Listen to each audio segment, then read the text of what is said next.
Welcome to the series introduction, part 2.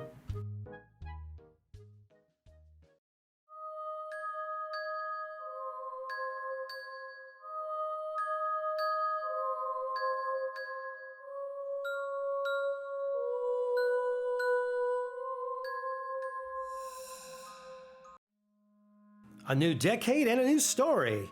In 1990, Lillian Jackson Braun brought us The Cat Who Talked to Ghosts. In this scary tale, Jim Quillerin takes on the supernatural.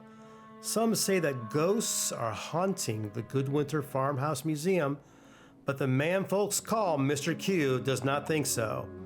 However, his former housekeeper, Iris Cobb, who lives and works at the museum, is not so sure.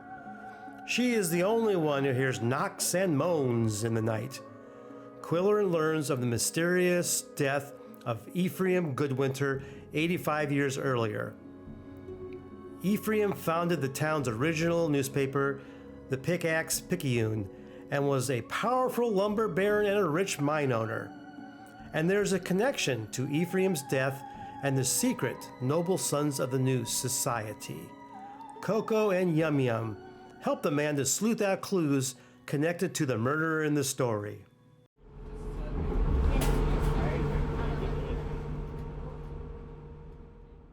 The Cat Who Lived High is a fun story. Quill, Coco, and Yum Yum head back to Junktown in the big city to get away and to help save a historic apartment building, the Casablanca, in the second book to be released in 1990. Amberina, one of the three weird sisters from The Cat Who Turned On and Off, is back. She tries to convince Quill to use the power and money of the K Fund, which is the philanthropic clinging shown organization that he founded, to save the old building. The cats and the man move to the old apartment's penthouse, where Coco discovers clues, and the man learns that the space was recently the scene of a grisly murder. Quill begins his own investigation, which, as it often does, leads him into jeopardy.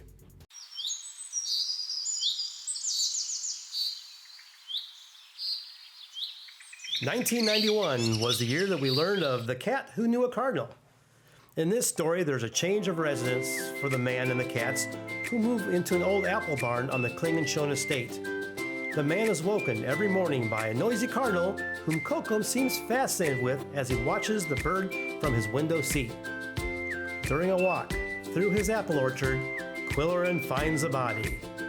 After he learns the person was murdered, he also discovers that just about everyone in town seems to have a motive to have committed the act. A friend of Quill's is accused, and it's up to Quillerin to help him clear his name.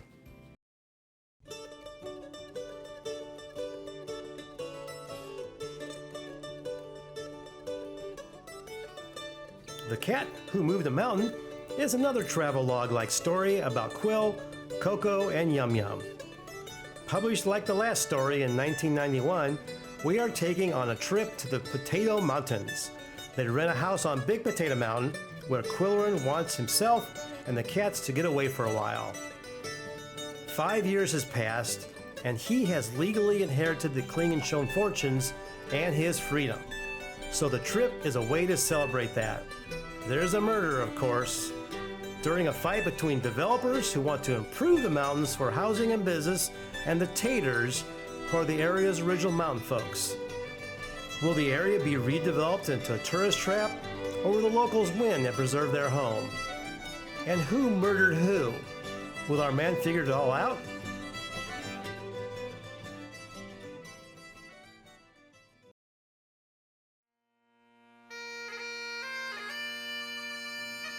(1992's title, The Cat Who Wasn't There, gives us the impression that Coco took the whole year off and there was no story to be told. Of course, that's far from the truth. In this tale, Coco wasn't there, and by there, we mean Scotland. Quillerin, Polly, and others join the Bonnie Scots tour, and yet Coco seems to be receiving clues whilst back in Pickaxe on the other side of the big pond. What happens in Scotland, a murder, Coco seems to know about in Pickaxe. This travel tale is a good one.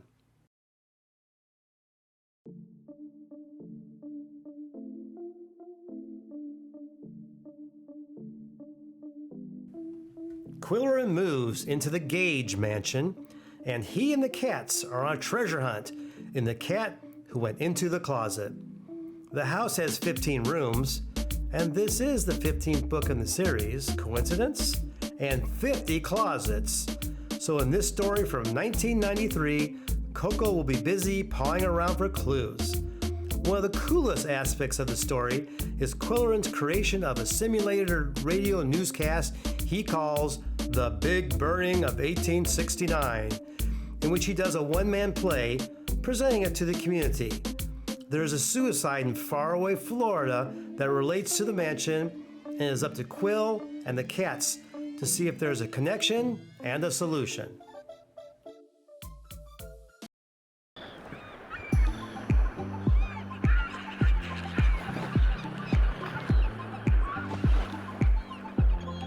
Polly is out of town, so Quill decides to take an island trip with Coco and Yum Yum in 1994's The Cat Who Came to Breakfast. I sure do love these fun titles, don't you? This island has several names, and Quill and the cats try to sleuth out why. They stay at 3 Pips in the new Domino Inn, owned by a favorite young couple of Quillerin's, Nick and Lori Bamba. But an explosion in the cabin cruiser in the marina sets off a series of mysterious accidents that has Quill's mustache tingling in suspicion and suspense. XYZ Enterprises, a non-environmentally friendly consortium, buys up the southern part of the island and puts up gaudy, touristy shops and fast food joints and a Caribbean pirate-themed hotel and lounge. Quill also meets a strange young heiress of one of the most elite families in the country club set after a snakebite incident. There is extreme weather and plenty of action in this story.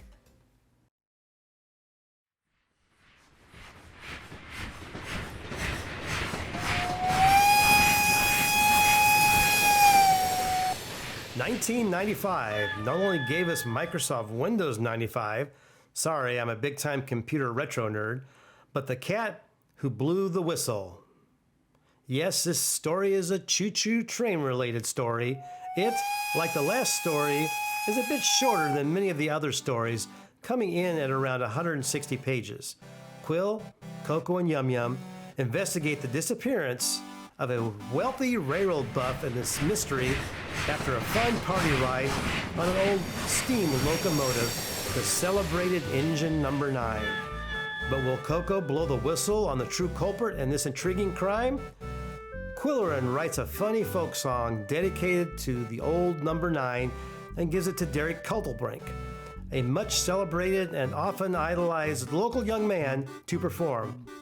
The Moose County Something's Junior Goodwinter gets after Quillerin to buy a word processor. You remember those? But our man likes his typewriter too much to even consider it. Quill is a bit of a technophobe, it seems.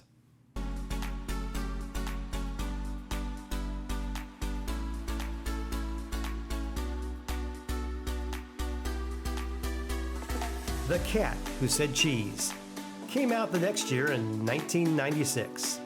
This story is nearly 250 pages, which is almost 100 more than the last one. Beloved local photographer John Bushland, affectionately known as Bushy despite his obvious lack of hair, tries in vain to take pictures of Coco for a cat calendar competition. Quillerin buys an old cheese basket that little Yum Yum quickly claims as her own. In this story, Quill starts a tradition that is carried into later books by counting the number of whiskers each of the cats have. Dixie Rice, a transplant from down below, plans a big local event known as the Great Food Explo, which is plagued by a series of unfortunate events and deadly consequences. Poor Hixie. Coco's interest in cheese proves to be useful in solving this story's big mystery.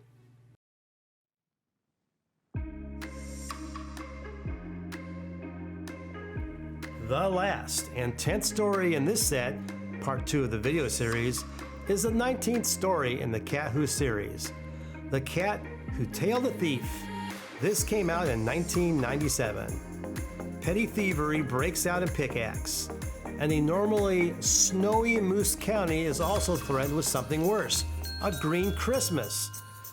So the crimes and the lack of the white stuff are really bringing the locals down. Crimes continue, and there are false accusations, a poisoning, and greed, which nearly leads to the destruction of both Polly and Quill's fortunes. Can the man with the smart cat solve this mystery before it's too late? We hope so.